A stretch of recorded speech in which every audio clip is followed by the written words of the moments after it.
Hi, Gail. Hi, Jill. How are you? Good. Say more. I need to adjust my volume. How are you? I'm good. Oh, now I think I have it loud enough. All right. Wonderful to see you. Why, thank you. Glad to be back. Getting right down into the nitty gritty, you know? And you wasted no time whatsoever. I have a feeling that you were like sitting in the background on these meetings going, yep, fix that one. Oh, got to fix that one. Yep, got to.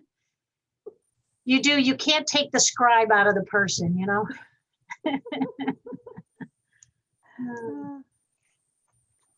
Well, we tried to motor through without you. Well, you seem to do well. So congrats on all your hard work, all that extra, responsibility on top of everything else you're doing. It keeps life interesting. That's all I got to say. Yeah.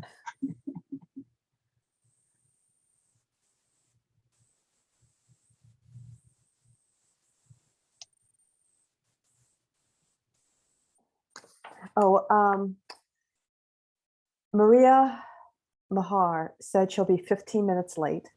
Okay. And oh dear, someone, I think it's Lenore, has to leave early, has to leave at 5. So hopefully we'll get most things done before then. You usually do. You saw that we had add a couple more resolutions. I sent a revised agenda out. Yep, the QuickBooks software and legal counsel. Yep. And the other one that was in Christian's little director's notes was about $2,500 for the citywide book club. Yeah. He'll bring that up to you, but that is something that can come out of just, you don't need to vote upon it, because that's kind of money like we take out of when Focal gives us money. Oh, okay.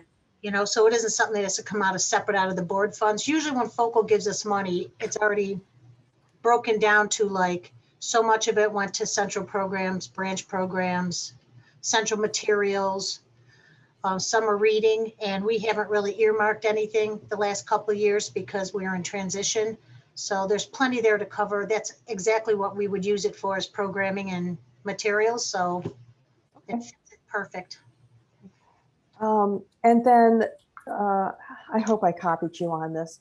There's 2 resolutions from last I saw that. Yep. April. Yeah. Yep. So one's through June for the fines, and then Right. the digital. Yeah.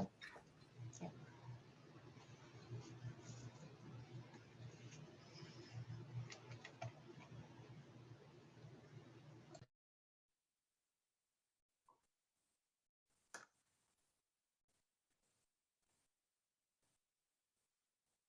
The other thing I'll just tell you, I'm going to do up front is, and I think I've already done this in email with the board, or in my report, is that we actually don't have to capture all the attendee names. I saw that, but we usually do it because they like to follow, well, in the past, Robert's Rules of Orders, which says it would be nice to list the guests. I really don't care either way, but we're trying to follow Robert's rules, and open meetings is like an accessory to above and beyond. So whatever the board feels. Yeah. So open meeting said not to because of privacy, which I thought was interesting. And it's, thinking about meetings where you have to sign in or whatever. Right. But we can talk about it. I haven't really gotten any feedback from the board about it. Yeah, a lot of people just like to know who's in attendance. So if they ever had a question to somebody, they know they're there, or to follow up, whatever works.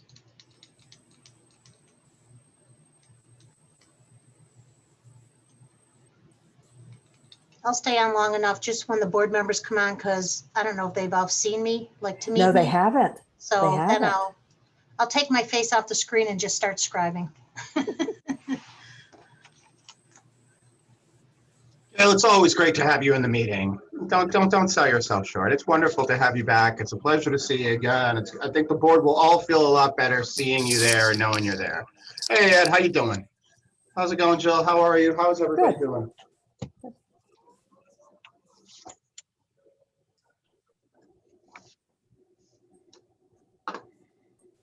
Hey, Meg, had your county legislator in today. We were talking about how great you were and how great the library out at Beeville is. So if your Oh, ears which were one burning, was it? a gentleman by the name of Tim, I think. Was it Burns? Might have been, yeah, because we have two, because of the two townships. Right. Yeah. Oh, good, Yep. Good conversation, good meeting. good. Is Bill Kinney been in? He's the one from my neighborhood. That's the one. Bill Kinney. That was the one. Oh, Bill, yeah, Bill. Yep. We grew up in the same parish. Oh, nice. Yeah. He's the one for our neighborhood, yeah. Yeah, nice guy. Nice guy. We had a good conversation. Bill represents Betts, among others. Yeah. Maybe even Beecham, depending on the district. I think he does. Hi, Kim. Haven't seen you in a long time. Hey, Jill, how are you? Good to see you. Good to see And you too. everyone. And thanks for having me at your meeting this morning. It went really well.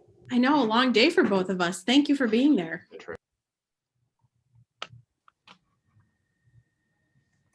We have our board meeting tonight and our public hearings at 7:25.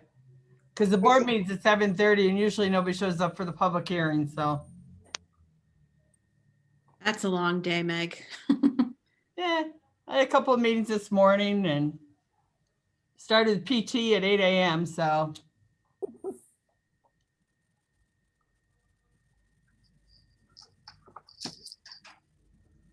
Babette, we met this morning and here we are again in Zoom. I know. I was going to say hi to Christian and Kim. So nice to see you again. Back again. Back again twice. How lucky of me to have you both in my life twice beat in me the to same day. Beat me to it. I was about to say the same thing. What a delightful day. Hello, everyone, on this beautiful Wednesday Yeah. afternoon. No.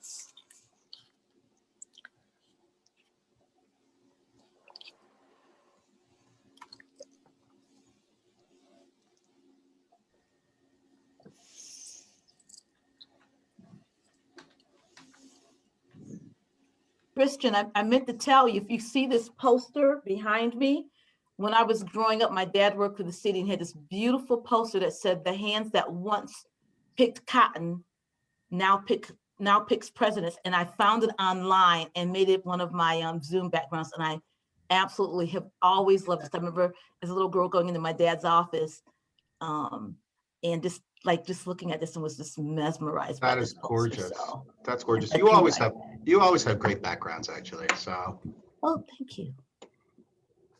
So now, Ed, you can tell my father that I'm being well behaved. I look forward to seeing him. It's been a long time. at my last library that I worked at, the Grinton I Will Library, we had a newspaper article that Martin Luther King came to the Will Library to do a voter registration back when he was just Reverend King and he was just doing a voter registration drive and the whole thing. And I was obsessed that somewhere there had to be a photo of him in the building. Never found it in like the 2 years that I was there. I talked to everybody and their brother. Nobody came up with this photo, but I knew that somebody somewhere had a photo of him at the Will Library in a shoebox. And it was just a matter of me making that connection. I'm still a little bit of the unicorn I'm looking for in my life, but you know, my memory is there. Sounds like a scavenger hunt. I'm in. Thank you. All right.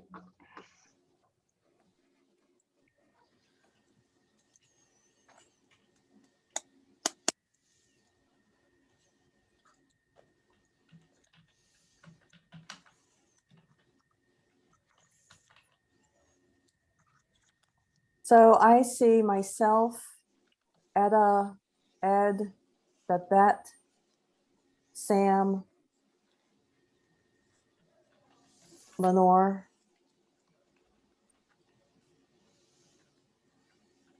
That makes 6, so we do have a quorum.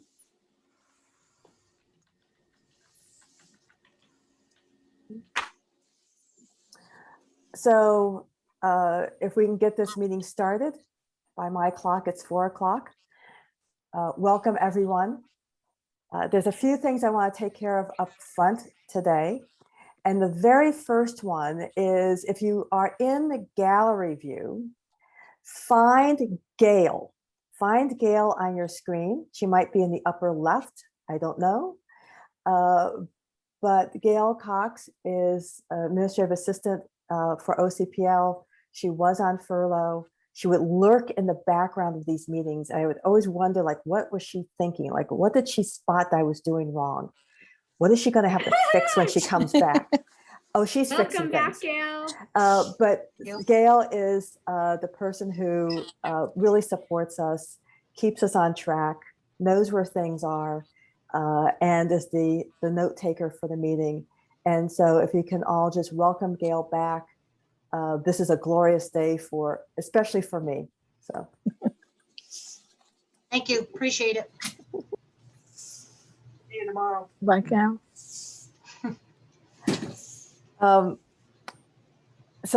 And all of the full-time staff are back. So if there's any here who were on furlough, welcome back. We are so happy to have you back.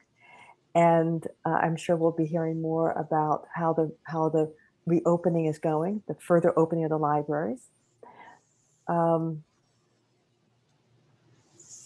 The other thing I want to do up front, and this was in my president's report, but I want to address it now and get a sense for what the board wants to do. So this board has a tradition, has a couple traditions that are different than what is actually needed for open meeting law. One, we vote on our minutes, and that is actually not required by open meeting law. The other thing that I've realized in going to recent training is that we list all of the attendees on our minutes. And there are some reasons why this can be helpful. It can be helpful to know who's in a meeting in case there's questions afterwards, or you want to have a follow-up conversation with someone afterwards. It gives us a sense of the breadth of people who are in the meeting. So that's another positive. But that list of everyone who's in the meeting is actually not required by open meeting law. And it can be seen as a violation of a person's privacy. A person may want to be anonymous when they come to a public meeting. And so sign-in sheets and things like that are actually somewhat discouraged by the people who think deeply about open meeting law. I don't know what the will of the board is, and we don't actually have to decide right now, but I think this is something that we should think about and come to an agreement on, an agreement that we would be willing to live with long term. So Gail has told me that there are reasons why having the list of people is welcome, can be useful, but again, there can be privacy issues. I don't know if anyone on the board wants to speak to this, or if you'd like to think about it, and then we can address it at a later date. Sam? Just quickly on the acceptance of meeting minutes, if there were an amendment to the minutes, would we still have an opportunity to discuss that or give that amendment? So on this a consent agenda? No, in the future, should we say that we are no longer approving minutes? No, I'm not That's talking. not No, necessary. our practice is that we approve minutes. But if that were to change in the future, I guess. If that was to change, we can still amend minutes. Okay. So we've actually, as a board, decided that we would continue to approve minutes. So I'm just saying that's different than open meeting law. Got it. The thing for us to think about, and again, we don't have to decide right now, is if we want to continue to note everyone who's in the meeting on the minutes. We may want to ask Jill if there are people that do not want to be listed in the future. And That'd be, if no one objects, we continue the current practice. It also brings up if we're going to continue some kind of virtual meeting where we're recording it, then Yeah, recording, you do see the names that people have put on the screen. It doesn't actually have to be their real name. Okay, so anybody else want to speak to this? Again, we don't have to make a decision right now, but libraries are all about privacy.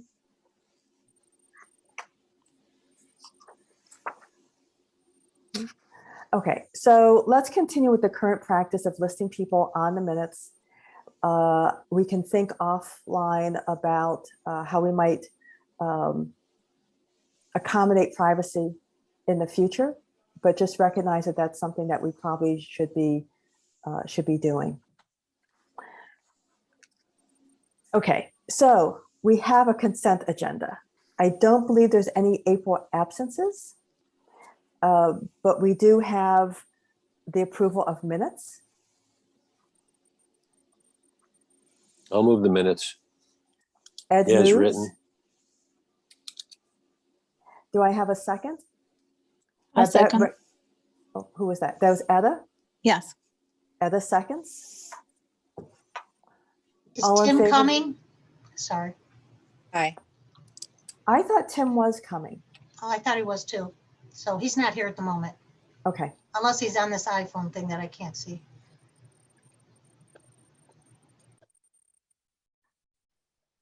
just looking quickly.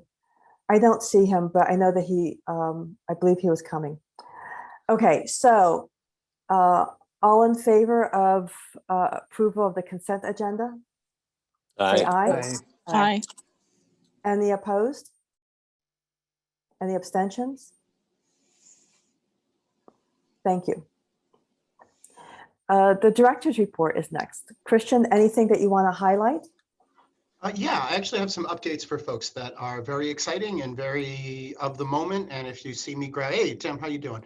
And if you see me grabbing the phone in the course of this meeting, it is because we are kind of in that sort of a space right now. As you know, we have been bringing back, we brought back our full timers, and that's been very exciting, and people have been reintegrated, and that's been amazing. We have been asked and tasked by by a number of people in county government to try and reopen our hours in a much fuller way, and what that looks like and what that will be for us. We are trying to make all branches, all of our principal branches, open from 9 to 5 within the matter of like weeks. Potentially a week and a half would be our ideal. And the way that we're doing that is we're bringing back our 103s very, very quickly. We were given the okay to bring a lot of them back starting as early as next week. And this has been something that we've been kind of coordinating. We've been working with county exec, county personnel, county finance, and we are reaching out to people to bring them in to hopefully start onboarding as soon as Friday, to hopefully have people working as soon as next week. This will allow us to safely reopen, to break away from the teams and safely reopen our locations from 9 to 5. It does not get us nights and weekends yet. That will be the following stage. That'll be the next stage of the reopening process, because for that we need essentially we need to have like a shift and a half, kind of a second shift almost, in order to absorb night and weekend hours. So, yes, Jill. So some people may not know what a 103 is. Those are the part-timers? Yep, those are our part-timers, which are in a variety of classifications. They are pages, which I know some folks were asking me for some clarity on that as to what various people do in the library and what their responsibilities are. So pages largely move materials. That's the principal job of a page, is to, put stuff up on the shelf, move items around, empty the book drops, that kind of stuff, okay? Clerks do customer service. The principal job of a clerk is your standard front-facing customer service, working the circ desk, collecting fines back when we had fines, doing checkouts, that sort of stuff. A library assistant is essentially kind of a baby librarian, and I don't mean that in a pejorative manner. They're doing kind of low-level reference questions. So, technically, where's the bathroom is a reference question. We actually have a designation for that. I see Meg smiling because she knows that that would go down as a directional. Library assistants can take things a little bit above a directional. They can do, where's the John Grisham books? Hey, I really like Clive Barker. That's a little bit of a library assistant. And then the librarian is, the fully invested, has the MLS, can do a deep dive, can help tell you how to set up, can help you find information about how to set up a business, can do really strong reader's advisory. So we have 103s, we have part-timers who are in all of those classifications. And by bringing those people back, we will be able to have properly staffed branches that will be able to be open from 9 to 5. That will allow people to start coming into the library. It gets rid of a lot of the questions and concerns that we have seen recently in the press and which have been kind of echoing in the background as well. The legislature, I had 2 legislators in the library today. They have concerns. They've been seeing emails that have concerns. I know that the county executive's office has concerns. Everybody is very concerned about the library having true equitable access. And so am I. So we're getting a lot of assistance, we're getting a lot of support, and we're really, once again, we're back at a sprint. Those of you who are my Facebook friends will know that, I really enjoyed that 1 week where there wasn't a crisis at the library. That week is not this week, okay? So we're back to it, but this is good stuff. This is exciting stuff. And so, the goal is to potentially as early as the end of next week, be able to move to a 9 to 5 at all locations and 3 floors here at Central. That will partially be, contingent on how many bodies we can get back. I don't know how long it's going to take people to do, to get out of their job at Target or whatever it is. There's childcare issues. There's a lot that we got to navigate, but the momentum is, the drive is to get these people in place, working ASAP so that we can get our hours open again. This is really exciting stuff. As a corollary to that, there are a couple of operational matters which are going to impact service as well. So one of the things that we're looking at is the appointments. We have been using the appointments. Sorry, Sam, you have a question up, but maybe I can address that before we kind of get into the weeds on some of this other stuff. What's up, Sam? Oh, sure. So you'd mentioned that I don't remember exactly what you said, but some of the 103s will be getting brought back. Are we back to full budget if we're expecting that we're going back to full time opening? No, because there are still some unfunded positions that we're going to be bringing back, and we have been encouraged to bring people back in stages because of the amount of onboarding that's involved. Honestly, it makes a lot of sense. Even if we're working from our staff, even if we're working from our team who are used to this work, we don't want to bring everybody back at once, because even if you have a lot of experience doing this work, you've been out of the shop for a year, right? And I mean, it has been a year since these folks were furloughed. So as they're coming back, this will give our frontline staff an opportunity to onboard people, get people up to speed. They'll be able to be processed through county personnel. We'll be able to work through some of the issues around Office of OMB and finance and that kind of stuff. It just makes sense to kind of take it in steps. And then the follow-up step would be, I don't know, maybe a month, 2 months or so, kind of depending on where our work is with the county and where our finances are and kind of what we're getting, that we would then be onboarding another set of people, which would include some part-time, some full-time positions that were vacated due to retirement, which is kind of a whole other section of people. Some are funded. Most are funded. Some of those positions are unfunded. So we'll have to kind of work that out and see what we can do for that. But those positions are people who were professionals who were given the option of being furloughed or retiring, and they chose to retire. But as a result, these are, some of these are pretty substantive positions. Some of these are real, like librarian, librarian 2, lib 3, significant leadership positions in the organization that will require interviews, resumes, applications, stuff like Charles. I mean, Charles is a key admin team member.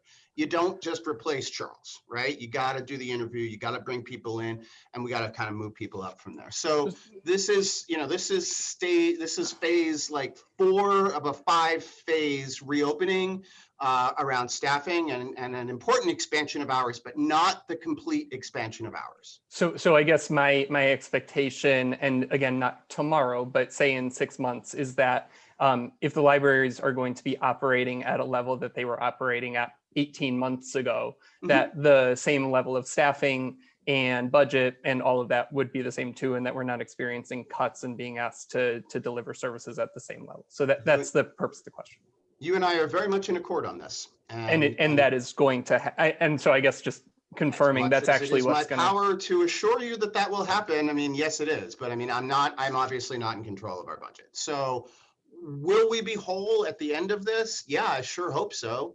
But that is, I do have some unfunded positions. I do have some positions that were, I don't know that anything was really unfunded in the process, but there's a couple of positions that were unfunded when we went into this that we could really do with having at the back end of it as well. So it would be great if we could come out ahead of it. Will we come out whole from where we were a year ago February? To the best of my knowledge, yes, that does remain on the block. That is the template that we're working from. Whether we're there at the beginning of June, whether we're there at the beginning of July, that is my goal. I don't see this being a 6-month process. I see this being, I'd like us to be up to full steam for summer reading. So, we had the conversation over the weekend with in the board training, and then also I know there's the discussion about where Government Relations Committee is going. I would say that this is probably a key piece of advocacy that needs to happen to ensure that budget is at least, the library staff has done a ton, and a lot of people have struggled over the last year having been furloughed, and so ensuring that we're getting back to where we need to be, and ensuring safety and all of that stuff is pretty critical. Absolutely. Yeah. Kristen, I have a quick question. This is Babette. Hey, Babette. So in a perfect world where there are rainbows and unicorns, what's your perfect time frame for this to have all the onboarding, if all the positions were funded again? What's your time frame for all this to happen?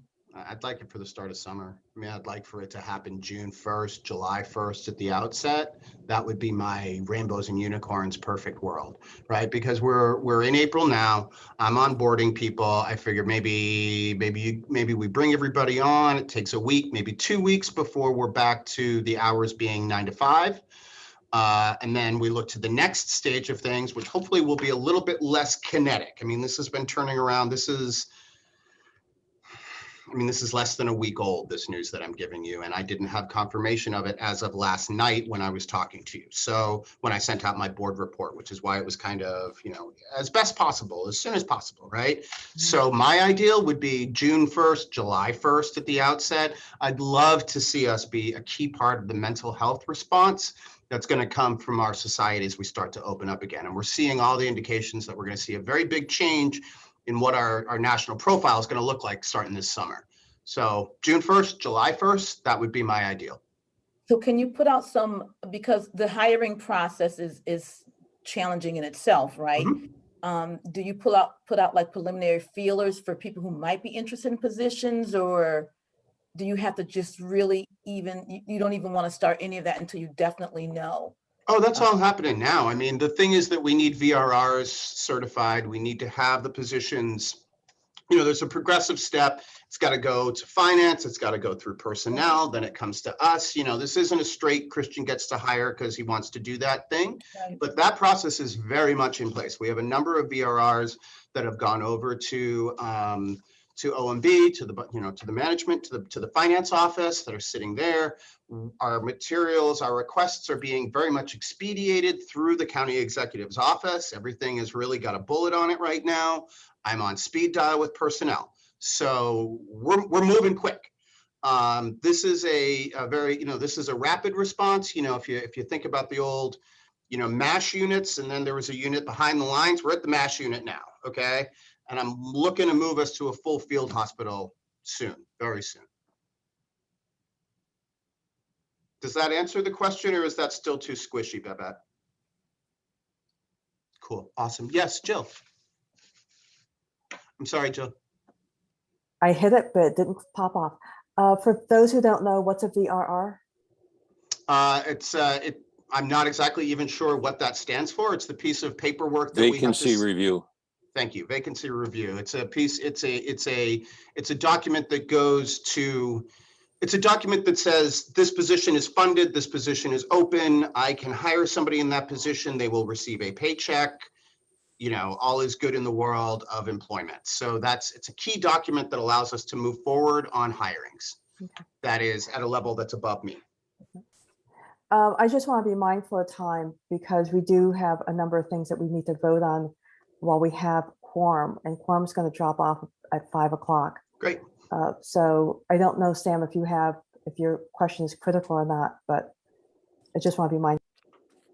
I mean, that was the main one. I did have a question about data that we discussed last time that I didn't see in any of the reports this time. So things about visitation and COVID exposures that I didn't see. So that's the only other thing that I would like to get addressed at some point. On the visits, Sam, I'm sorry, because this meeting kind of crunched up on us, and I had a large hiring push going on over the last week and a half. It's been a bit of a madhouse around here. So unfortunately, I wasn't able to pull together the report in the way that we've discussed at this time. It is aspirational, and I would love to see it, but it's still a work in progress. And I appreciate your patience with that when it comes to the data gathering and that stuff. As for COVID exposures, we have had one more staff member who tested positive for COVID. We remain at zero patron contact tracings for our facility. So nobody in the library as a patron has popped up as being COVID exposed due to their time in the library. And that remains true as of now. Okay. And when would I be able to expect the visitation data? Do you have any sense of that? I don't, but I can try and get it for you. I mean, right now I'm really trying to get the doors open, but I can certainly see what I can get you by the middle of next week. Okay, thanks. Just two other quick notes before we move off of that, just informational. These are operational concerns, but I want you guys to be up to speed on it so you're not surprised. We are going to be moving away from appointments. Right now, appointments are not really a large part of how this is being done. We're not seeing a lot of appointments. We're seeing a lot of walk-ins. And the perspective that we're getting from a lot of people is that the idea that they have to make an appointment is driving a lot of people away from the idea of coming to the library. We all know that they can do a walk-in, but that's not really what they're seeing. So I'd like to move us away from the appointments. They're not being really used in the branches. The branches aren't really too caught up in this. It's just not really something that's happening very much. We'll still be capturing their information so that we can contact trace at need, but we won't be requiring an appointment. We're also going to be moving away from our quarantine period. We're probably going to be bringing that down possibly to 24 hours, possibly removing it altogether. This is a movement from the member libraries. It's also in traction with a lot of the systems, a lot of what we're seeing across the systems. I had a conversation with the other system directors just yesterday. Most of the systems have moved to a 24-hour. Some have eliminated the quarantine process entirely. Meg's been very helpful with providing a lot of information. There's some recent information out from the CDC. While the information from the Realm Project about how long the virus stays alive on certain surfaces remains accurate, the amount of transfer that we're seeing is negligible. So even if you do touch a book that has been exposed to the virus, the rate of transfer, I think, is, correct me if I'm wrong, Meg, it's something like 1 in a million or something like that. So we're looking at those numbers. That'll be a larger conversation for the system directors as a whole, but it is something that I'm very seriously considering either doing away with our quarantine entirely or doing a progressive step down to a 24-hour, leave it that way for a couple of weeks down to a 0 step down. That'll also help us move materials more quickly, get materials into the hands of our patrons more quickly, and speed up some of the transport issues. Are these changes going to be made in the reopening plan as well? I know that we said that would be revised and reviewed, and so will those things be updated and sent out or however? Sure, I can absolutely revise those and send that out in a new iteration of the reopening plan. No problem. Again, that'll probably be midweek next week, as we're currently onboarding a lot of people and looking at a structural change at this point. Okay, thanks. Thank you all very much. Let me know if you have any questions. Christian, have you required the security staff to get the vaccine?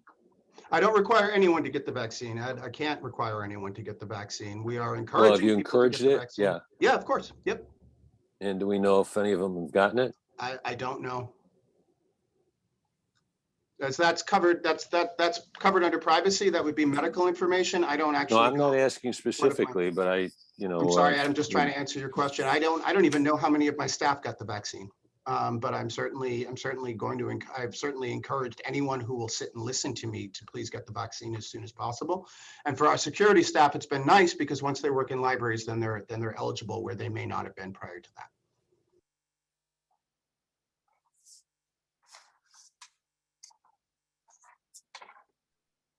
Any other questions from the board?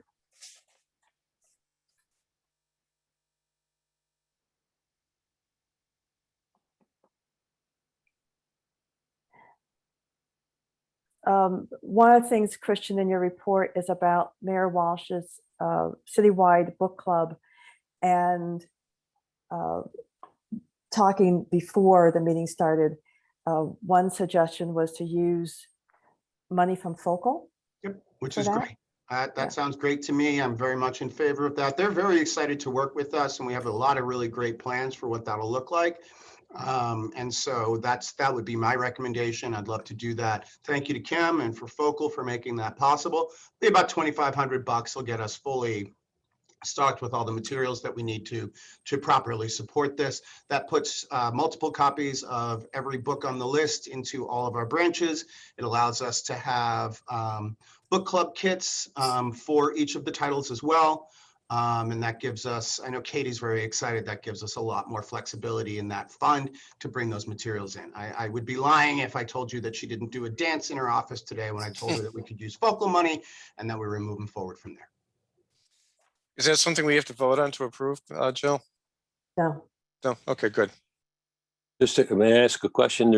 We have a $6 million branch budget. It seems to me it would be a legitimate purchase out of the branch budget. We don't have the money for that. Right now our print budget is very tight. We have a lot of commitments, and that was one of the things that was socked as we were looking at budget cuts as it went through. This to me is a good use for Focal money, and it's something that allows us to be more reactive without making cuts in other areas. So you're saying the branch budget, the book budget in the branches is already spent? I'm saying it's very taxed right now. Yes, sir. It's spent. I'm not saying it's spent, but I'm saying that it's committed, and that for us to pull $2,500 out of it would impact it in other areas in a way that I don't see as being needful when we have money in other sources. The financials that Gail sent out earlier, it looked like there was about 125,000 or something. I may not be looking at the right line, but 152,000. 152. Right. Yeah. Again, I'm deferring to my head of collections, who has told me that it would be great if we could find funding for this in other ways. I'm supporting her decisions and her analysis, which is much deeper than what I can offer. And so I think this is a useful way of using Focal money, which we have the discretion to use. So this seems like a useful way of doing that in a fast turnaround.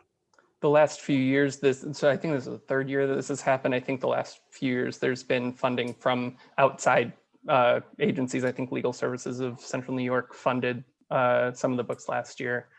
So yeah, figuring out ways to spend it, if someone's willing to give for it, I think makes a lot of sense. Any other questions for Christian?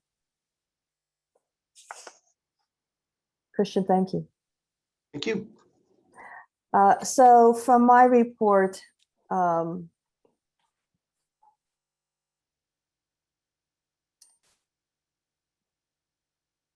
just looking down at what I've written, see what I need to highlight. First of all, Marilyn and I both went to open meeting law training. It was online training, 1 hour.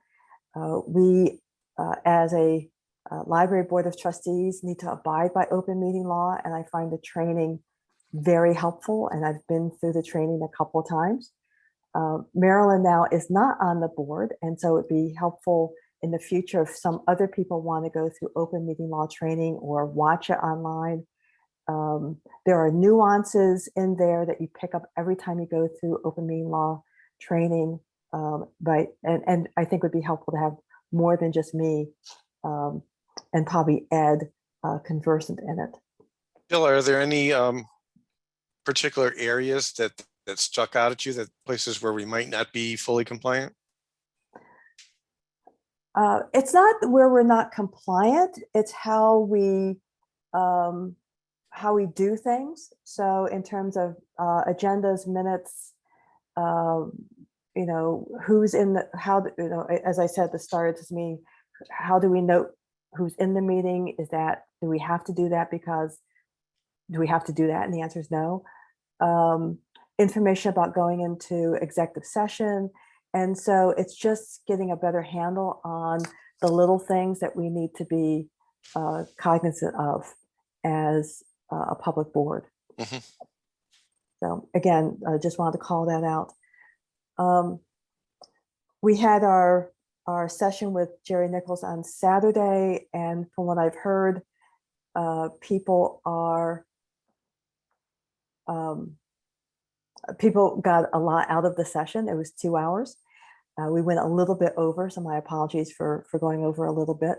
I think for me, a very good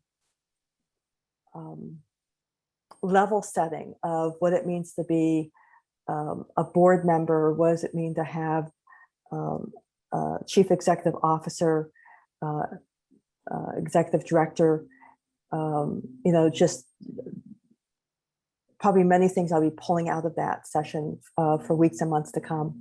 I don't know, again, I've heard positive from other board members.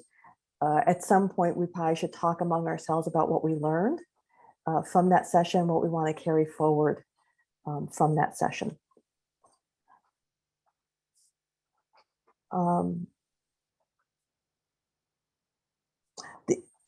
In conversations over the last couple of days, and so this was not in the report that I sent out last Friday, but the Government Relations Committee is losing its chair by midsummer, and that's Tim.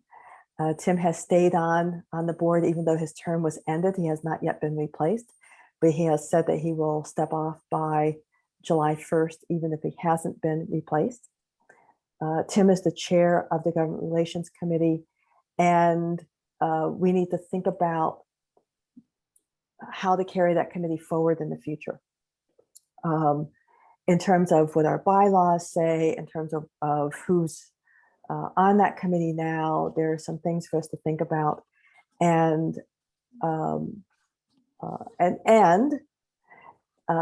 we need to encourage board members to actually serve on committees. So if there are people here who are on the board who are interested in government relations, please talk to Tim. It doesn't mean that you're pounding the pavement every week. It doesn't mean that you're in legislative offices every week, but it does mean being in conversation with others, thinking about how we do advocate as a board and as other people who are interested in advocacy who are not on the board. And it often means getting involved in the legislative breakfast, which happens once a year. Which Yeah, did there's a not legislative breakfast, there is the advocacy day, and in non-pandemic years, we've actually called on members of the New York State Legislature in their offices here in Syracuse. That obviously didn't happen this year, but the committee has been meeting, I would say, 8 times a year. We were meeting monthly. I scaled that back last year just because there really wasn't a reason to meet in June. Budget season's over for the state budget. County legislative budget season doesn't start till October. So it's not a huge time commitment. And the other members of the committee are there's some staff there. There's some suburban library directors. There's one city branch library director. We used to have somebody from Focal on there. Would love to have somebody from Focal back on. So it's a good mix of people. Interestingly, I was surprised to see, Jill, that you said the bylaws say a majority of the members are supposed to be trustees. Yeah. I've been on this board almost 10 and a half years. There has never been a majority of not government relations committee members who were trustees. There were 2 of us, Bob Manning and me, and then just me. So you learn something new even as you're leaving. Yeah. And there are other board committees. So this is something as a board member, please consider serving on a committee. I believe I sent out a list of committees and some bullets on what they do. The other thing that is not in my report, but I do want to highlight, is that the MOU committee has continued to meet. We are working on places of agreement, finding, where people see positives in terms of the MOU, in terms of working together. One of the things that came up after the last meeting was the idea of hiring an outside facilitator to facilitate that meeting. And we've talked to Alyssa with this. Christian and I and Alyssa have talked about it through email. It's hard to be in that meeting and facilitate the meeting. It's hard to be both unopinionated as a facilitator and opinionated as a person sitting in the meeting thinking about the MOU. I think it would be beneficial if we did hire someone to act specifically as a facilitator and someone who has knowledge and experience with library consortia, library systems, public libraries. I know that there is one proposal that has been received for this.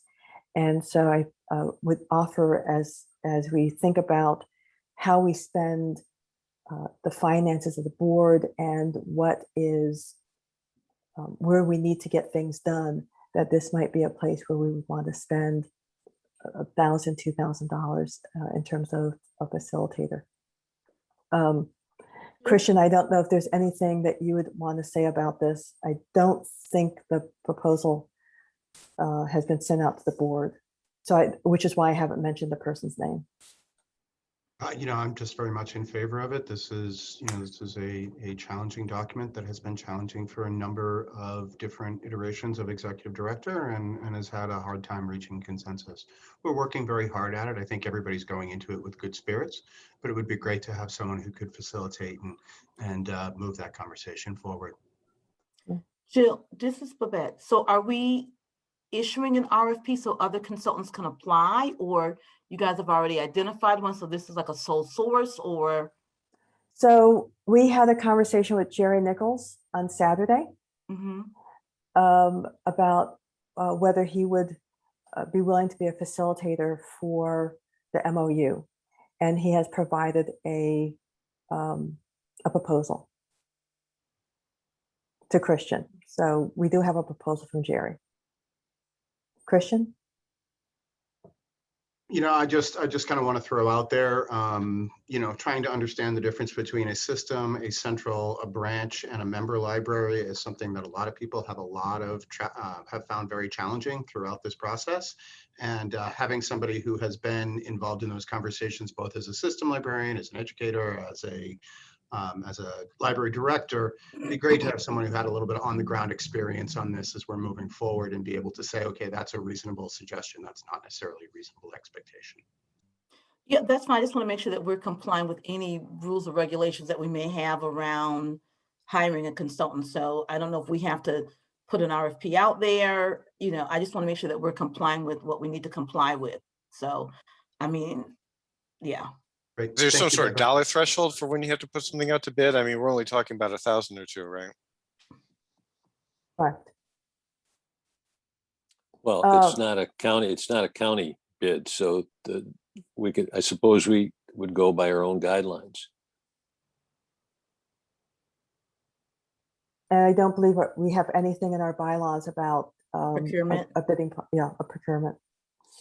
I will say this, Jill, I would support Jerry Nichols, but I want to add that I've been involved with OCPL since the beginning, and there have been multiple MOUs. I know different players come in from all the members, new people come in and they question things.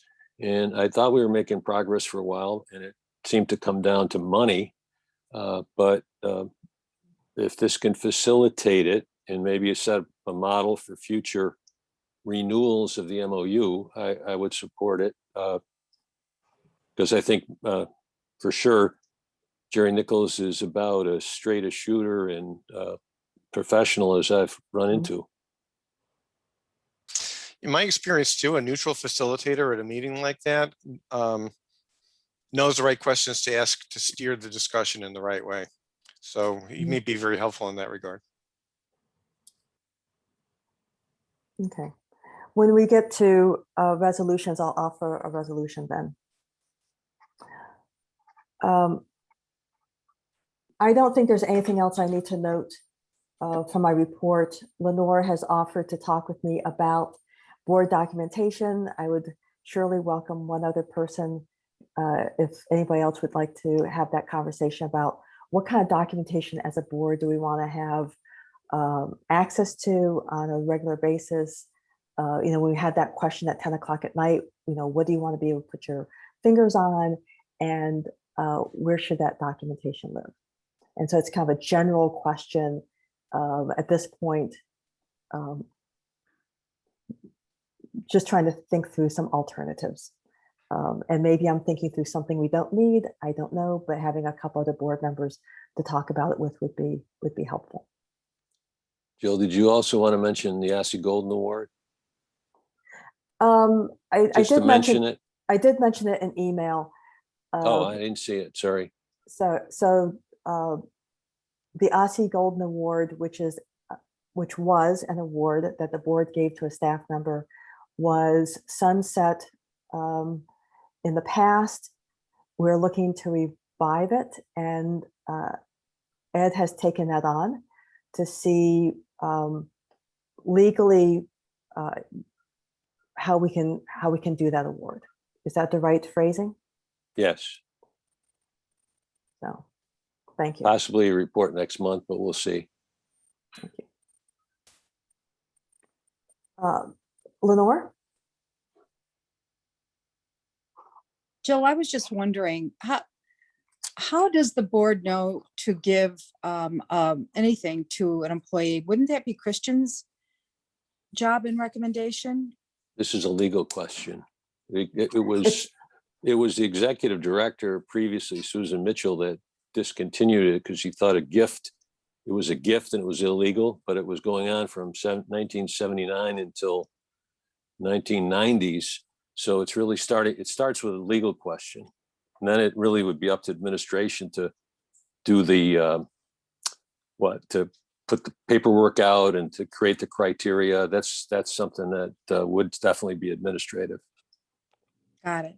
Lenore, thank you for asking. Before, when I started this job, before things kind of went crazy, that was one of the conversations that I was having with staff.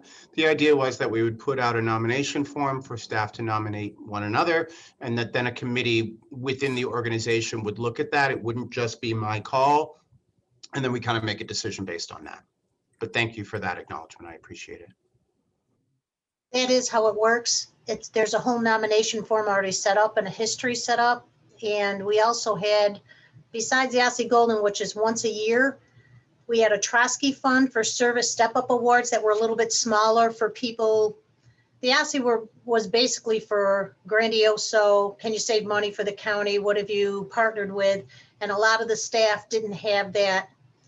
If you're a clerk or a page, you didn't have that opportunity. So Elizabeth Daly helped create the Step-Up Awards, which was just a smaller monetary, what did you help day to day type thing, above and beyond for services. And it was something that was just presented at a board meeting. So whenever you guys are ready and Ed's ready, we can, I can send that stuff out in addition to help you out. Gail, thank you. And you've given Ed another award that he should check on. Yeah, she sent it to me already. I got it. I wasn't allowing him off the hook that easy. Any other questions for me? The next thing on the agenda is something that Marilyn had wanted to be put on the agenda, but our part-time staff are returning. So we will just cross that one off. In terms of moving forward into resolutions, we have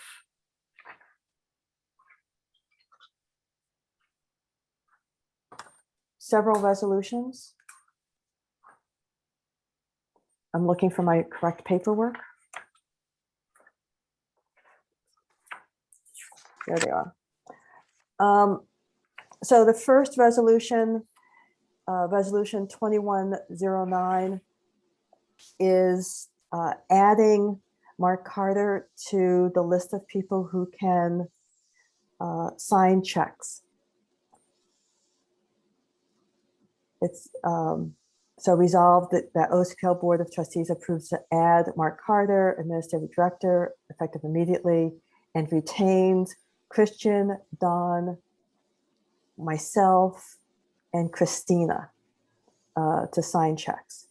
Again, Christina temporarily off the board, coming back on the board, hopefully by July. I'll move it. Ed moves it. I Anyone? second. Babette seconds. Any discussion? Just quickly, we need to name the people, and anytime that anybody changes, if there was a change of person, then even if it was the same position, we need to do it too. Okay. Yeah. Yes. Yes, one of those picky things. Okay, so with resolutions, we go by voice vote. Ed, Yes. Babette,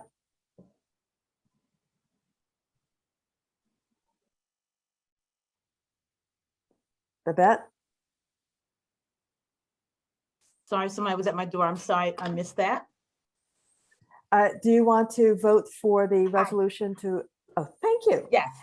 Sam, Yes. Lenore, Yes. Tim, Yes. I am also yes.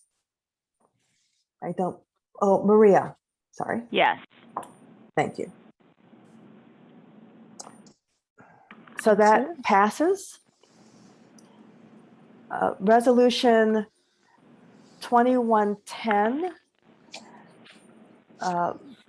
Resolved that the Board of Trustees approves the expenditure of up to $1,000 from board unrestricted funds to purchase QuickBooks software. I spoke, so first of all, anyone move it? I move it. Etta, thank you. Yes. Second? Second. Tim, thank you. In terms of discussion, I talked to Christina about this earlier. Software needs to be updated. We use QuickBooks to track board finances. This software periodically has to be updated. They like to add in features, delete features, cause problems for you in terms of using the software. Christina believes that it will not be over $1,000, but she needs to check during the update to see what features we want in terms of how many people get access to QuickBooks. And so she has put a max amount on this. I'll call the question. Thank you. So again, voice vote. Ed, Yes. Babette, Yes. Etta, Yes. Sam, Yes. Lenore, Yes. Tim, Yes. Maria, Yes. and I'm also yes. Thank you.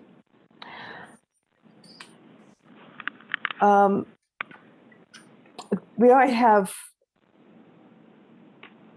so 2111, I believe, is to retain legal counsel for the board. And I don't, oh, there it is. Resolved that the Board of Trustees approves the expenditure of up to $4,000 from board's unrestricted funds to retain the services of the law office of Stephanie Adams to assist with the MOU, which will be vetted through the county legal services. And they, county legal services, will have final oversight on any document or legally binding agreement. This is actually $2,000 for working on the MOU, and then $2,000 for ongoing retainer. That would be $2,000 a year. Can someone move this? I'll move it. Tim, thank you. Second. I'll second it. Lenore, thank you. Discussion from the board? Is that first $2,000 just for the drafting of the MOU? Is it the service that they're providing? Hey, Tim, I can speak to that briefly. The deal with that law office is they do an initial consultation for about $375, and then they can do an ongoing billing process for us. But in order for us to kind of secure them, get them locked in and be a long-term client, I think it would be worth our while to retain them. I don't have an estimate from them as to how much it would go into doing this MOU. I put the $2,000 out because I don't know that I would estimate that it would run any higher than that.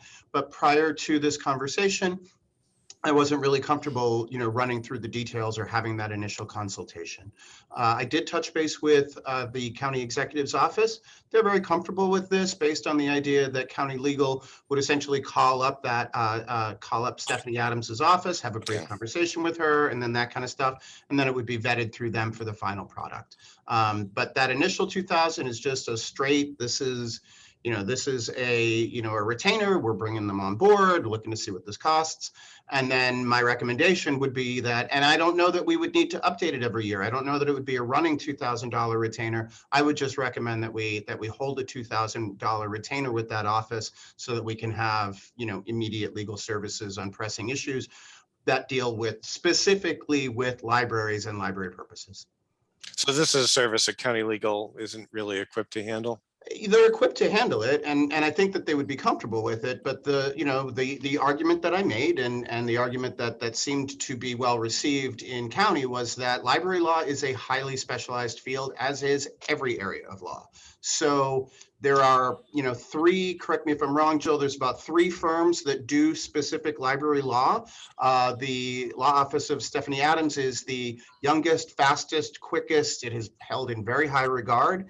There is a practice that does it in Albany.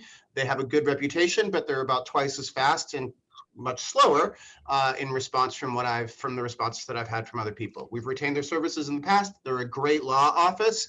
However, this outfit in Buffalo is a central New York outfit.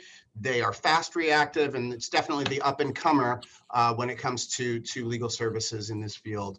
I'd love to have them. I'd love to be on their client list. I think it would be really good for us to be on their client list early, not necessarily often, but get them while they're young, get them while they're cheap, and then later on down the line, we'll get first rights when we need them. What's the hourly rate? I did an overview, but again, I didn't get too deep into it. It's about $100 an hour after the initial consultation.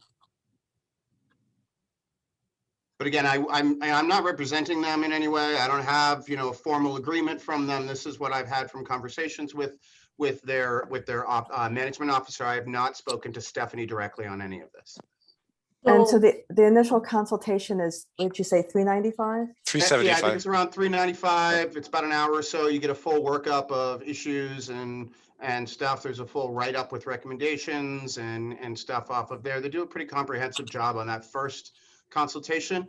Because of the issues around the MOU, I understand that we're looking to invest a lot in the MOU, but right now the MOU is a 9-year-old document that is a source of, and Meg, I think, and Glenna will speak to this too. We have a lot of work that we still need to do on it, and it's a hill that we're working on. We're running up, but we're into mile 24 of the marathon, and we've hit the hardest hill. Having somebody there who's familiar with this stuff, having someone there who knows the difference between the library system, meaning the libraries of Syracuse, and the library system, meaning the Onondaga county library system, would be really useful. And that was the argument from county as well. If we used county legal, it's going to take them a period of time to get up to speed, even on the issues that we have in place here, whereas Stephanie's office has been writing briefs and making recommendations through the CLRC, which is the Central Library Resource Council. The Ask the Librarian sheets that some of you may have been seeing through the crisis, who explain the doors and all that kind of legal stuff, that's all out of Stephanie's office. That's all Stephanie Adams. She shows up at NYLA. They're the hot ticket on this right now, and I'd love for us to get a piece of that. So I think it would be useful. So Kristen, she would, we'd hire Jerry to kind of mediate these last few bumps in the road with the MOU. Jerry would work with this particular attorney. They kind of iron out, and then she would draft the final agreement. Mm-hmm. It would be reviewed by us and the members. Then they go to county law. So that's kind of the process. And we're thinking that we do this because county law actually represents all of us. Yes. Which makes it a little challenging for them. Mm-hmm. Is that okay? Exactly. Well, and also, Babette, and you're asking, key questions. One of the things that we're running into is what services do the members pay for? And that it really does get into that is, are the members, do the member dues cover our delivery? Do our member dues just cover the ILS? What is a reasonable expectation under the tone of this document for, services and things that we're providing? And are these things that we want to split off? Are these things that we want to bill in a different way? And this would all be stuff that, again, this law office would be able to step into and have opinions on immediately without having to go to, okay, where do I find library law in the state regs? So Babette, you bring up an interesting question about who county law represents, because I think county law, when you say all of us, they do not specifically represent the suburban libraries. They represent the OCPL system, and it's the system who is on one side of the negotiating table. I agree, Jill.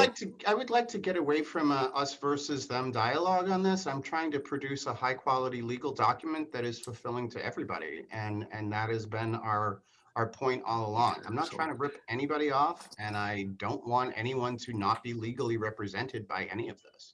That's not my intention. Do we have a formal proposal from them at this point? No, Sam, I haven't moved forward at that point because I've been waiting on feedback from the board. I'm happy to get something like that. That would be easy enough. And as I say, once we reach that point, county would be happy to reach out to that office and have a short conversation, which I'm sure will go well. In full disclosure, I know Stephanie, but I also know pretty much anybody working in libraries in the state of New York. So that's kind of not much of a surprise.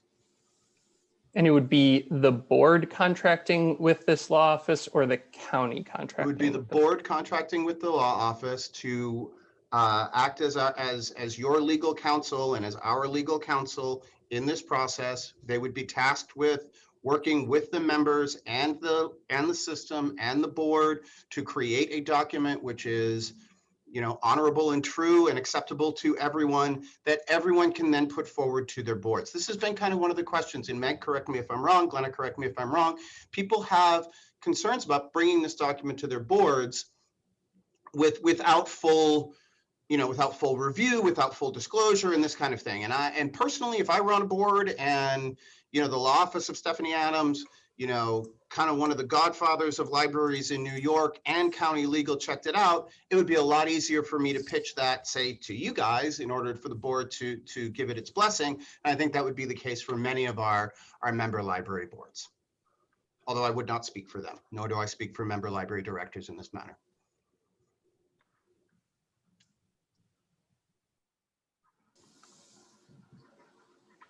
Meg, you're moving your head. Do you have any comments? I just see you shaking your head. No, I'm just sort of agreeing with stuff. And I have used Stephanie also for some things here where, I pose the question on the CLRC, ask a lawyer, and then, there's some more specific to us. So, she helped us out with it. And I don't remember how much we paid her. It was a specific couple of question situations, but she does know her stuff. And I do think that we do need some outside help with the MOU. That's why I think Jerry's a great idea too. In terms of hiring an external attorney, I would feel more comfortable if we had a proposal. So we're voting on something we can point to.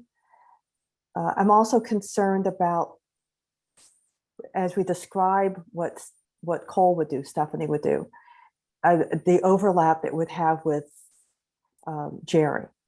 And to me, it sounds like there could be overlap. So, and I'm thinking off the top of my head, sorry. I'd love as much coverage on this as we could get. to be honest. You know, the prior document's been around for 9 years.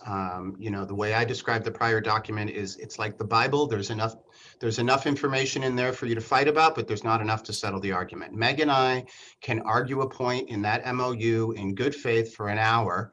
And at the end of it, neither one of us will be convinced, although we'll still be friends. So having somebody who can look at this as a legal document, and then having someone who can kind of shepherd all of us sheep as we move forward, and I am one of those sheep, I see those as not mutually exclusive. I see those as being very much a hand in hand moving us forward. I'm happy to get a proposal from the law office. If that's something that the board is comfortable with me asking for, I'd be more than happy to reach out, and I'm sure that I'll be able to get something pretty quickly.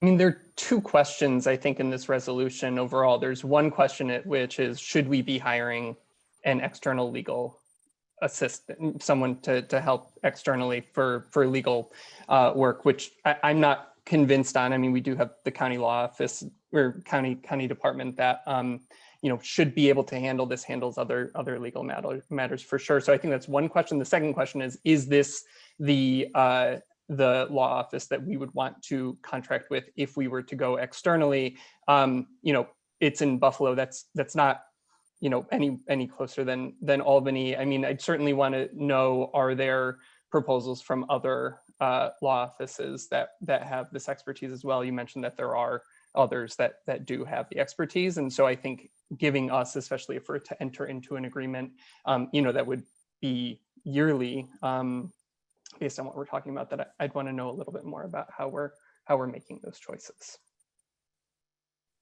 And Sam, I think an option would be to retain counsel specifically for the MOU and then move forward from that. So that could be an option that we could discuss. Yeah, I agree. I'd still be interested in seeing other proposals though before we make a commitment. Jill, I agree. And in the future, it would be useful, and maybe we could expedite stuff like this if we had the vita of the person being proposed in advance. And especially if it's at some threshold level, we should get more than one proposal.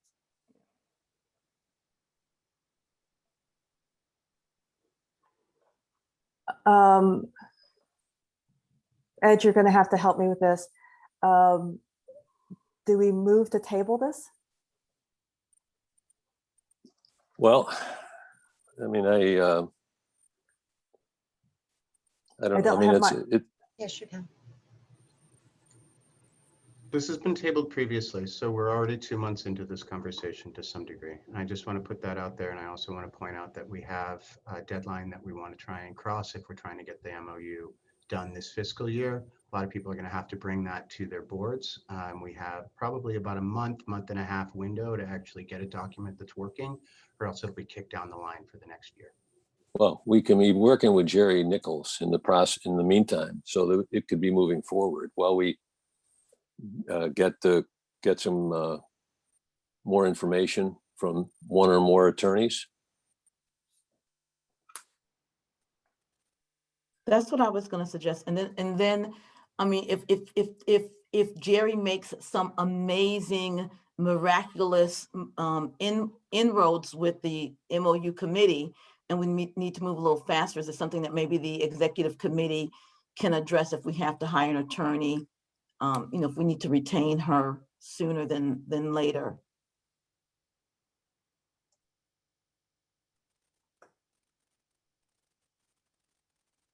So maybe we revise the motion to authorize the executive committee to spend the money after reviewing at least 2 proposals.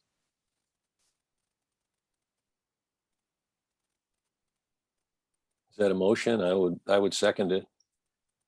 I move to amend the motion to reflect what I just said. Gail, you're my interpreter. Whatever that Just was. remember, even though the executive committee can approve it in between meetings, it's still got to be ratified at another board meeting once you do that, okay? So just let me know so I can Yes. have it as a ratification on whatever board meeting. Okay. We got it. And I think it would be helpful, though, too, if we provide Christian with some a little bit of information he needs so he can get the same information from 2 law firms. So, you know, just a couple quick bullets. So they provide the same information so you guys can quickly review it. I believe, does that motion need a second? I seconded it. Thank You you. mean, if it's Tim's motion, I seconded it. Thank you. But that's, yeah, whatever gets put out should go to everyone that is asked for a proposal. Same criteria. Yeah. And this makes me think at some point we need to think about maybe a board procurement policy with a threshold. So Yes. yes. Yes. So just so I'm clear, am I being tasked with putting out a request for proposals on this after sending it to you folks for review? Or are you going to send me language that I would then integrate into that prior to my sending that out? You've I mean, suggested what's needed. I would say you just make sure you send it to, you name 3 firms, send it to all 3. Babette, are you comfortable with that? Absolutely.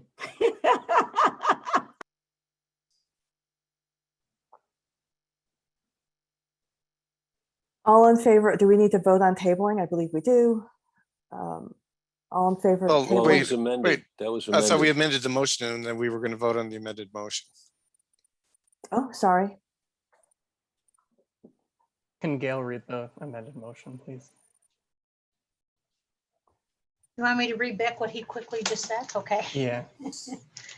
To my best of ability until I. See how well I did here. The amended motion is to revise, to give the authority for the executive committee to approve at least, to review at least 2 proposals and to approve it to be reviewed and ratified with the rest of the board at the next regular scheduled board meeting.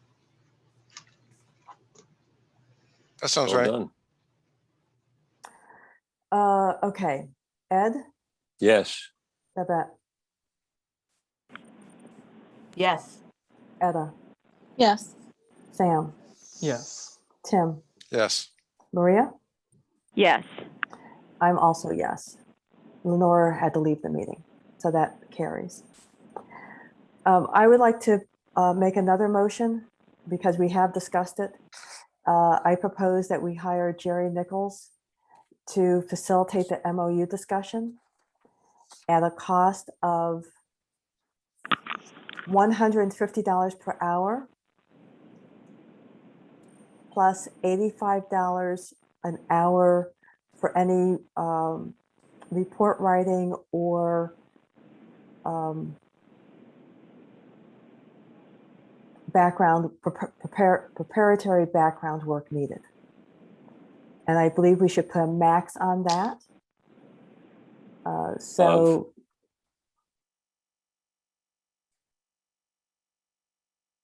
$2,000, $2,500 to get No this idea over how the- many hours are involved in something like this. Maybe we say not exceeding 2,500 and plan for it to come in less than that. I was going to say 2,500. That sounds like a good figure. not exceeding 2,500. Thank Yeah. you. Say up to 2,500. So it Thank covers anything below and up to that point, whatever. Thank you, Gail. And oh, sorry, you have to move. So I have phrased it. Anybody want to move it for I'll me? move it. Thank you, Ed. Second. I'll second. Thank you, Babette. Any discussion?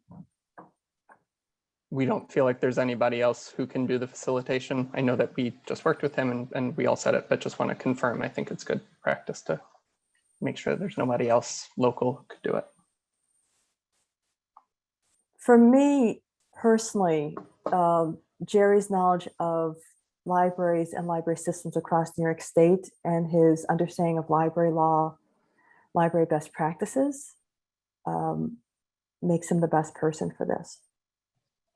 And I would agree with Jill. I'm part of a couple of consultant circles in Central New York, and there is no one that has a depth of this experience. So I think he'd be great. Sam, I would recommend that there are a couple of consultants in central New York who do this kind of work. However, they're currently system directors at other systems in their day jobs, which I would be concerned would give a sense of bias to the conversation with our members. Jerry's, the nice thing about Jerry is that he's, quote unquote retired, and as such, doesn't really have a dog in the fight. I would normally agree with Babette, but I think this is a case where sole source. Why are you laughing? No, I adore no, you, I Ed mean, Coach, and I I just would want you just to know say, that. say it again. Yeah. I adore you. I just want you to know that. Me too. But I'm just saying, I think here's a case where you could go with a sole source because of this guy's experience, vast experience, and I would be very comfortable with it. And I just So I will want to add, vote in favor. and I just want to add real quickly, when I used to run the how continuum of care of all the housing agencies in the city, we had to bring a consultant in, and we had to, there were a lot of consultants that had conflict mediation background, but we had to bring one in that specifically understood housing and homeless services, and it just really made a world of difference, helping us kind of navigate power and control issues within that group. So now you're agreeing with me. Good. Can we call the question? Ed, Yes. Babette, yes. Etta, Yes. Sam, Yes. Tim, Yes. Maria. Yes. I'm also yes. That one passes. There's one more resolution that was in my email to the board, and that is that we had last year authorized OCPL to offer digital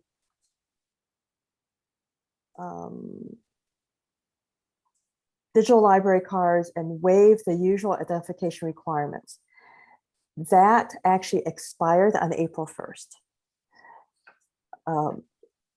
I believe personally that it was a benefit that we did that we allowed our community members to be able to get a digital library card, get a library card without showing all the normal identification. That may have proved that this is something that we want to continue, but it technically did expire on April 1st. Sam, Christian? I just want to endorse this idea. I think it's been a really wonderful way for people to access the library. There are a lot of people who are not necessarily comfortable coming into our doors even now, who still need access, particularly students. This has also allowed us to reach populations who may very well be using the library off of their phone and have limitations on mobility, have limitations on accessibility. I am very much in favor of this. I think it's been a great opportunity for outreach for us, and I would encourage us to continue this. Do you have a sense for how many library cards people have signed up for in the last year since this has been in place? I don't have that data on hand. Zach can pull it for us fairly quickly, and I can get it for you. I mean, it's been lower than we normally would be getting for library cards because of the amount of foot traffic that typically our libraries would see, but it's not wildly larger. I think that one of the concerns that people have as they look at these issues is, is somebody in Timbuktu using Onondaga resources, yada, yada, yada. That we have not seen a wild inflation of cards, nor have we seen a large, a disproportionate ding on our digital services beyond what we would expect, given the fact that everybody's at home. I think it's a great way of increasing accessibility, and it gets rid of some pretty intense barriers that some populations face as they get their library card. It shouldn't be hard to get a card. Christian, when you pull the data, when they sign up for the digital card, so we just get their name, address, zip code. Is that basically what we ask for? That's Can we just exactly it, aggregate yep. the data by zip code and just see kind of where people are coming from? I think that would just be interesting for me I'd like to just see where folks are who are using this service. What neighborhoods? Yeah. I can do that, but we can't dial it down to individuals due to privacy issues. I think we can Absolutely. probably look Just at zip a codes. large data as kind of a large data swath is easy enough. just zip Let me see codes. what Zach can pull for us. You know, I Okay. I work very hard to not make promises for my staff that I cannot fulfill. But let me loop back around. We'll touch base with Dane and with Zach, and we'll see what we can pull for you folks. Okay. Oh, okay, or, you Thanks. know, Sam and I can just come over with some coffee and sit down at one of the computers and just start hacking into it and pull it ourselves, but I'm just You're very kidding. welcome. Anytime you want to come by, I would love to see you. So anytime you want to come in, we'll set you up in the war room. I got a Kerrigan there. You can go to town. Don't spill coffee on the keyboard. Okay, so. Jill, quickly, I generally support this, though I do think that data is important just for us to understand how many people are applying for cards outside of the county. So could we amend the motion? I don't know how to do this appropriately, but to say that we'll extend the deadline until post next board meeting. In that time, we'll get data about how many people have signed up and which zip codes, and then we can vote then. Sam, could I ask that we retain our current policy until that is reviewed, just so we don't default to in-person in the interim? No, sorry, I was basically saying let's extend the current policy until after next board meeting, get that data, and then we can vote on it then. Yeah. Great, thank you, Sam. I appreciate So that. what, June 1st maybe, because the next board meeting will be whatever it that's is, May fine. 5th. Yeah. Yeah, I would actually probably extend it to July 1st, just to give us some. I mean, we can extend Yeah. it to December 1st, as far as I'm concerned. I would just like to have the understanding of the information and then go from there, which I know I just confused you, Gail. I'm sorry. It's okay. I would extend it until your August meeting because we don't have a meeting in July. Okay, so let's say September 1st, just so that we're safe. And in that time, we'll get data on it. Okay, so That makes sense. I believe this resolution says that the OCPL Board of Trustees approves the extension of Resolution 20-05 through September 1st, 2021. Yes. Does someone want to move that for me? Might want to add until such time, at which time we would further review the policy. I mean, we probably would extend it. We're just asking for the data.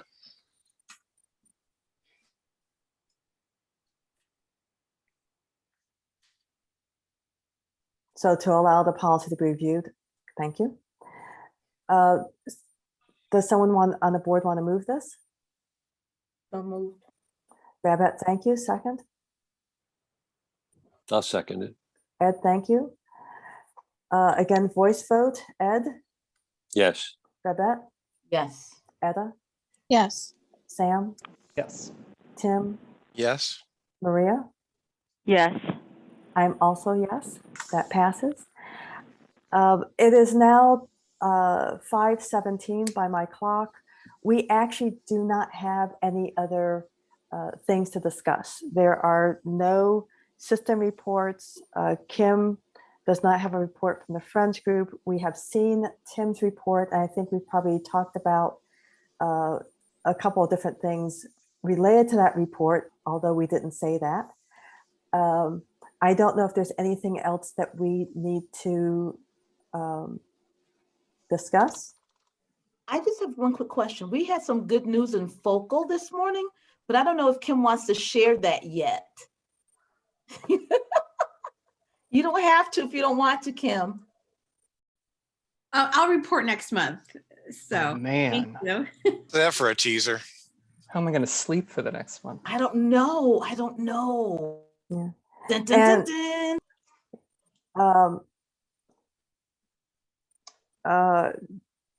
Meg has also put some information in chat about Beeville. So Jill, can I ask a quick question about Tim's board or government relations report? So, and also Christian, you'd mentioned Councillor Green's proposal. We haven't talked about that at all. I understand that there's not a huge interest to discuss it. I think it is worth us at least discussing if there is a process for the library as a board or the system itself to come up with if there were to be a proposal, I assume that there will be more things that are either thrown out there or formal proposals made with quite a bit of detail within them. And so just trying to understand what is the process going forward, given that both the county and the city and the school district are receiving quite a bit of money that all have been sort of dedicated toward, or at least there's been a lot of discussion around alleviation of poverty, which we know the library can play a big role in. So in terms of where do we advocate for funding, whether it's from the school district, the county, the city? Yeah, I mean, I heard a $16 million proposal from the city to give the library money. Now, maybe there's a question on, is that the right proposal? But it sounds like there's a willingness of at least one counselor to identify $16 million for the library system, which he happens to be the head of the finance committee for the city council. So, Sam, we haven't seen any proposal. I have received nothing from his office. I have no idea what that is. I have as much information as was available in the press release.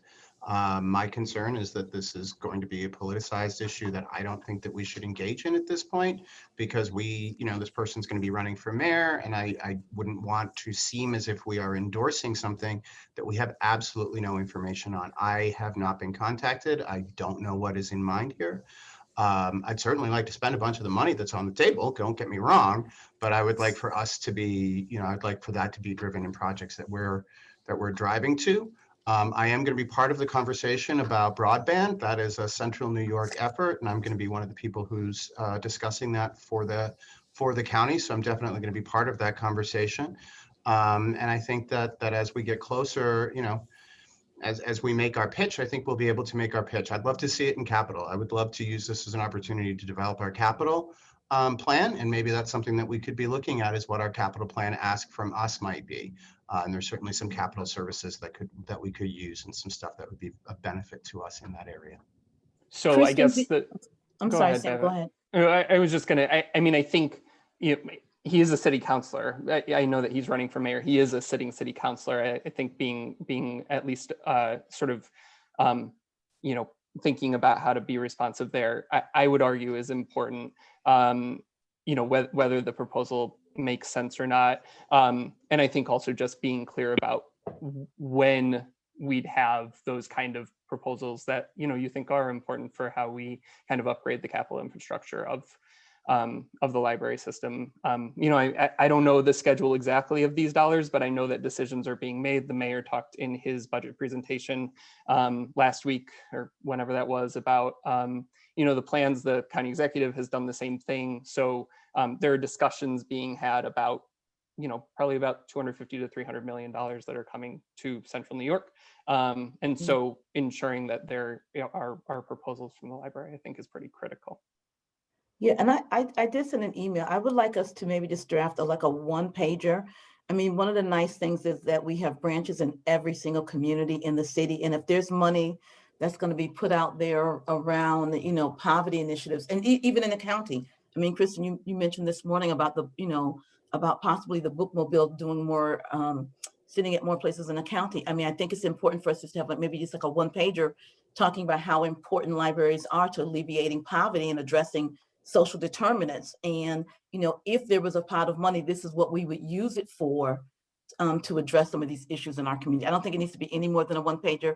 So if we do get that phone call, and even if we don't get the phone call, we'll have Ed run it over anyway for us, because that's what Ed can do. No. So Sure. I mean, I'm happy to start working that up, Babette. I would love to look at what our capital, what our capital needs would be. Again, I have no idea what this plan that's being floated is. I have not seen it. No one has consulted. I'm not even talking about the county councilor's plan. I'm talking about more specifically what the county exec was talking about around poverty initiatives. And I know that was just pretty, amorphous. They hadn't come down with anything specific, but I'm happy to make a very detailed Christmas list for us. I have no problem with that at all. And I would be happy to kite that out to you ASAP so that we can have that conversation. If you do that, I'll put some of the some of the language around it. I mean, I spent Great. 35 years as a grant writer. I don't really do much of it anymore, but I'd be willing to throw together 1 or 2 pager that we can have ready to go in the next couple of weeks. That's great. Would you want to touch base maybe this week that we could touch base on that? Do you have, actually, this week would be difficult. Would you be able to maybe touch base early next week for us to have a conversation around that? Yes, we're going to plan a Zoom. I can't wait. It's going to be great. But can I just say that I think it's a little bit weird that a lawmaker went public with a proposal involving libraries without actually talking to the library people. That approach makes me a little, I don't know, suspicious is the right word, but a little bit wary. Because it just seems like homework wasn't done here. If you're going to propose giving $16 million to libraries, you might want to talk to the library people about what they need $16 million for, other than co-working spaces, which libraries are already co-working spaces. So I'm kind of skeptical about this whole situation. Tim, very good point. It's what we call the silly season, starting early, because there are multiple people running for mayor.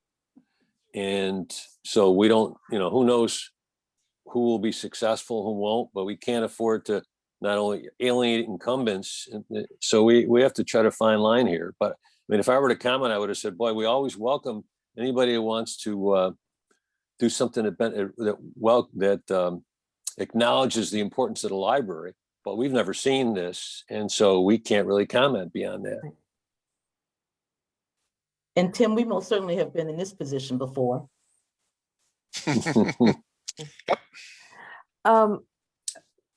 Okay. Did you want me to move to adjourn, Jill? I want to just note, as I look down Okay. at the agenda, that Amanda Travis did send us a written report. Alyssa said the member council had not met in the last month, so there's no report from them. I just wanted to make sure I had noted those correctly. And Kim had said, I think through Gail, that she did not have a report. Okay, Ed. Well, I will say one thing then, as long as I have had a conversation with one of the 4 libraries that I'm supposed to be liaisoning with at the moment, and I will do that with the other 3. But with that, I'll just say I'm going to move for adjournment. Second. Ed, thank you. Tim, thank you. All in favor of adjourning? Aye. Aye. Aye. Thank you. Thank you. See you all. Thank you, everyone. 5:26. Enjoy the day. Bye, Thank you. guys. Thanks, everybody. everyone. All right. Bye-bye. Bye. Babette, call me.